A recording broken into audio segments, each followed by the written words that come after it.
Alright, welcome back to Cobalt Black. So today, we're going to be checking out Umigame? Guys, it's an action roguelite. It's pretty fun. We're going to roll on in here. I've played a little bit. I played one run, and that was mostly just to kind of familiarize myself. With action roguelikes, I kind of like to do that a bit, just because they can be difficult.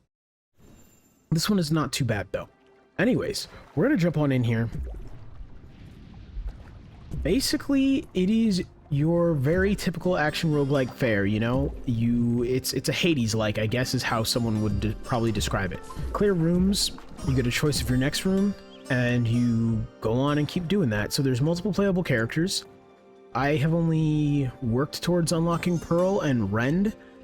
I believe Rend seems to be some sort of thief type of character, and Pearl is a mage. But right now we're playing Olaf, who is...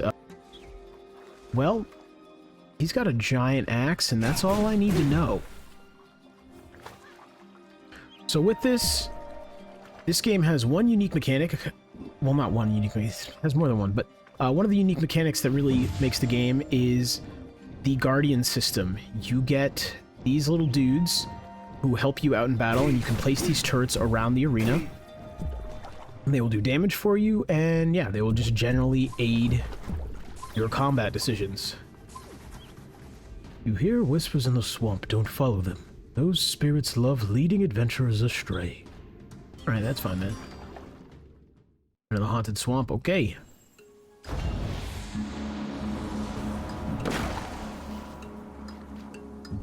Back again, I see. Alright, we're gonna take Pyro, because you start with Boomshroom or whoever that is. You do not... I just unlocked Pyro, so we're gonna roll out here with Pyro and see how this goes. If you see all these weird little smiling things, that's where you can place your turrets. So as you see, it's just kind of hammering away at these little dudes for me. Pretty useful. I really like it for certain extremely difficult fights where you kind of want to stay at distance when I'm playing this melee character. Obviously there are range characters, and I think that's kind of where the Guardians, that's what they're called, the Guardian Tower system is going to come into really interesting use. Army attack gains 4th attack and combo, dealing plus 300 damage. I want to go with Shockwave Fleet. We'll go with Juggernaut Charge. Okay, that might become annoying. We'll see how that goes. So I already did a run. I beat the first 2 bosses. There are, I believe, 3 biomes in the early access, so that is where this game is. This game is firmly planted in early access right now. I believe it is $15 full price, and currently, because it just released last week on November 24th, it is on launch sale for like $11.99, I believe.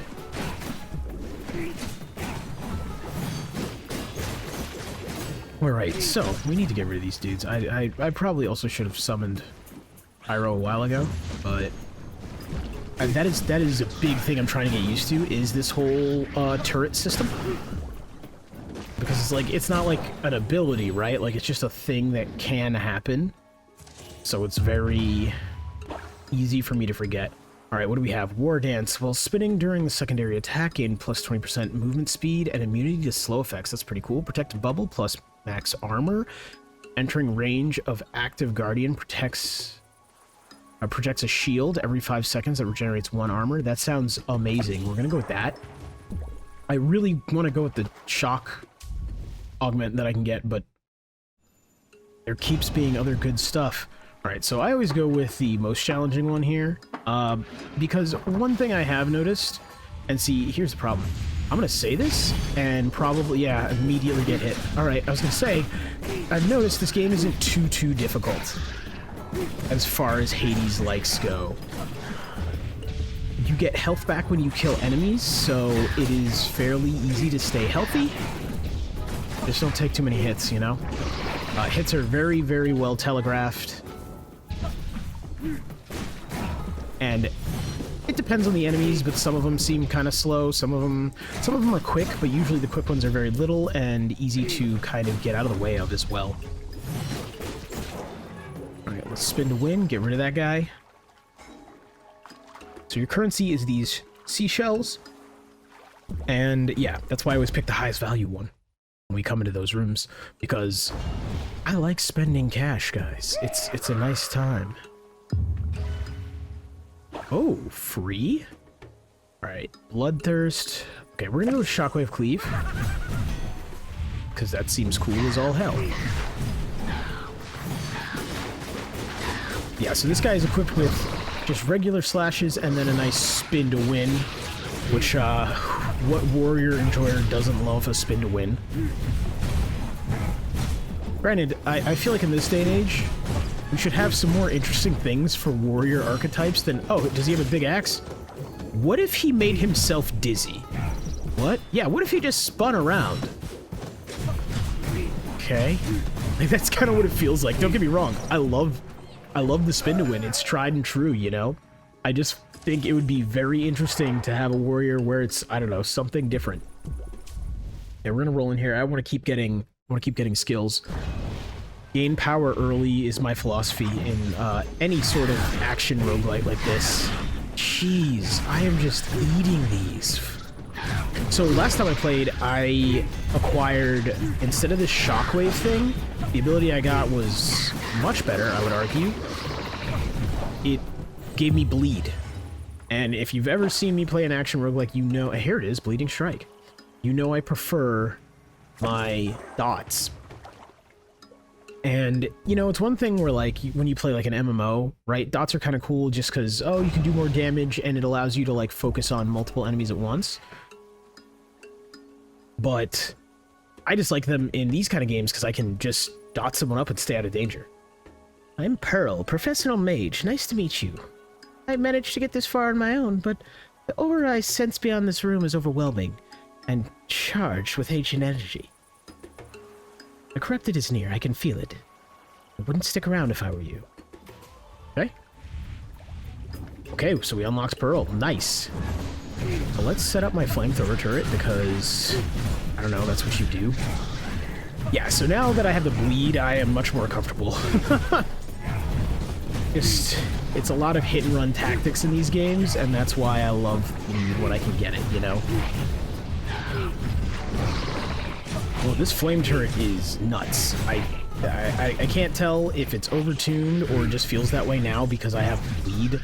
So, like, these guys are dotted up and getting burnt to the ground. So you are allowed to place your turret 3 times in an area. And you're allowed to replace it to those areas you placed it. So I had placed mine back here. I can... this turret isn't active, but I can activate it and pull back, like, I guess its essence over here. And I have placed one here. There were a couple more nodes. I could have placed one more turret, but that would have been it. The one thing I find interesting about this game, and it kind of goes towards my whole it's a little too easy, is you can heal pretty much to full before every boss. It does cost seashells, but again, that's why I just go for the highest value. And it doesn't seem to be a problem. Alright, let's see how easy you are. We're gonna dot this area up.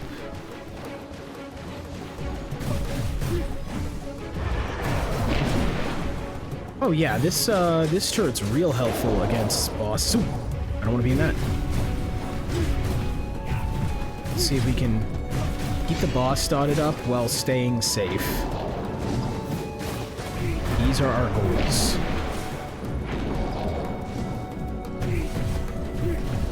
I believe my melee attacks also destroy projectiles. I cannot confirm this yet.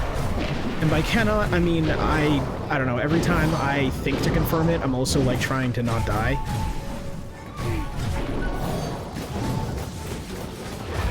So that's also why I like the bleed, get that dot on, and then I'm allowed to spin to win. Oh, free, basically.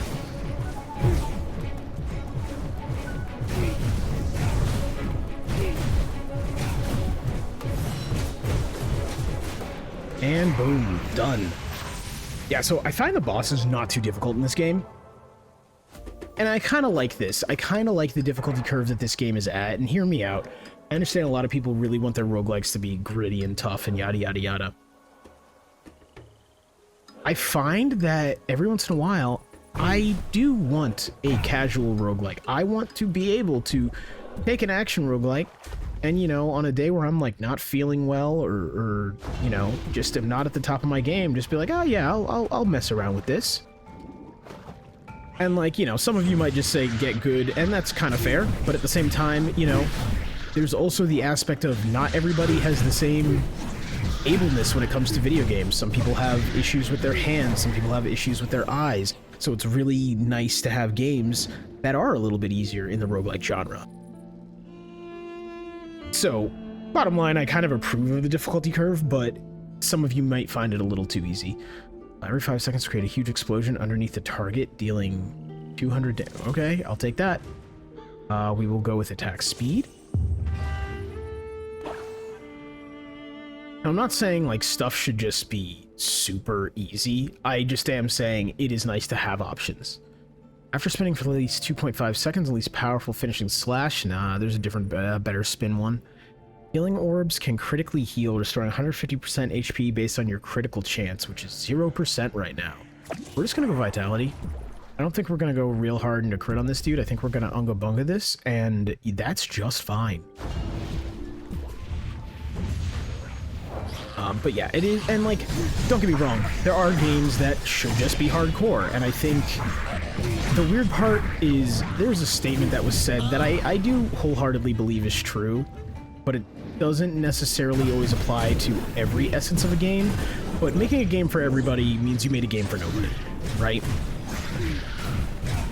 And basically that boils down to make decisions, actually have a stance on things, actually have, you know, an idea or a direction your game should go in and should be.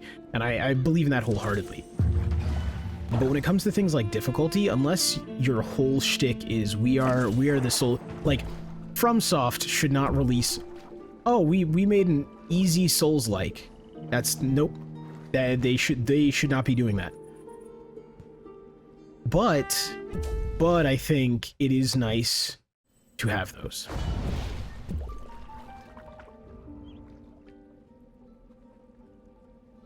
Okay, you can get plus 25 HP.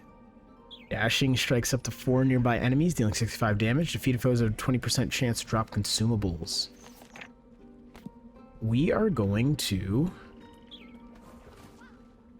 I want both of these, but I can't get both of these. I kind of want the HP.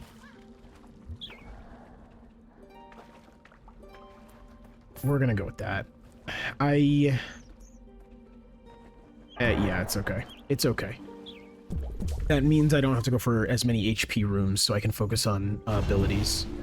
That was kind of the calculus I was doing there. It's like, alright, I can get that same amount of HP by going for HP rooms, but I kind of want to just be able to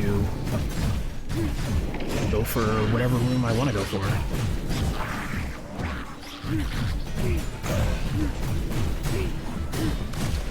Alright, so Bleed can stack up to 5 times on these enemies. And then that's like basically why you see me doing a very heavy mix of my special and regular attacks. The regular attacks are just basically to apply bleed at this point. They probably are doing quite a bit of my damage, I'm not going to say they aren't, but that's all I care about with them. And then I spin to win, and that does a boatload. Later on, hopefully I can find it. There is a power with the spin to win that leaves behind like blade circles, so you can spin to win and then move across like a choke point, and then that whole choke point is just spinning blades. Okay, what do we got? Final Reckoning. Okay, I don't care. Defense. I kind of want to go with defense. Although, honestly, I think Equilibrium is just better, so we're going to go with that. Let's see, more money? I don't think we need more money. We only spent 50 and we had quite a bit. We're up to 300, I think.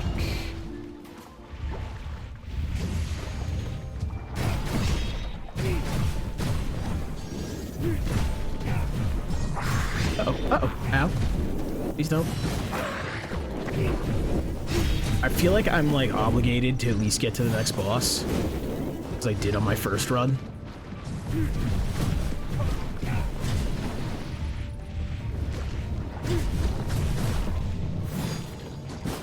now that I've said that, I'm really obligated to, right? Because if I don't, you guys will not believe that I did. Oh.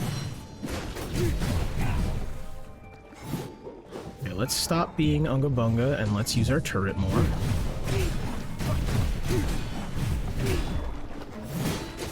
I'm not sure how I feel about this whole I attack and then dash thing.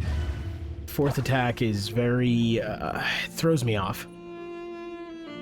Okay, healing orbs, heal critically, I don't care. Plus 10 bonus damage. Kills boost your next basic attack. I think that could be huge. I think that could put me in a nice spot of just big damage kill, and then just kind of keep going. Granted, I don't really know the scale of stats in this game, so 250 might not be a lot, but that seems like a lot to me.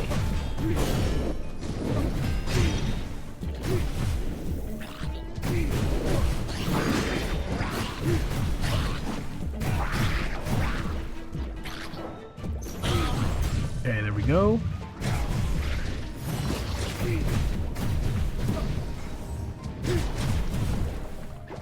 Ready, you. It's actually interesting because I'm wondering if that plus damage strike is getting eaten up when if I'm like spamming attack. Like I'm wondering if it's the next attack you hit or just the next attack you make. Because if it's just the next attack you make, man, I've been wasting this. And it hasn't done that much damage. That is one thing I'm just a huge advocate for at this point, is I want damage stat screens at the end of every single roguelike. Because anything where I'm choosing builds, after a while, it's like, I want to see the data, I want to know, right? Because, like, I don't know how this works off the top of my head.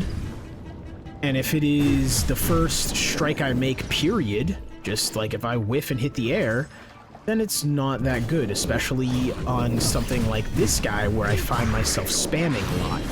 Maybe the archer, who's a bit more deliberate in her delivery of her attacks, would be better. But it's also like, I don't know. I could also be just being bad. Well, guys, we didn't make it to the second boss. We did unlock Pearl, though, and a new Guardian. And something called Juggernaut's Wrath. That seems pretty cool. Alright guys, this has been Umigame. It's an action roguelike. I'll have a link to it in the description. These are basically my first impressions. Yes, I played a little bit before that, but not too much. I will be back tomorrow, guys, with another video, and that video will be a review of this game. If you made it this far in this video, though, a like and a sub would be very much so appreciated. I'm trying to grow the channel right now, and every little bit helps. Anyways, guys, I'll be back tomorrow. Peace out.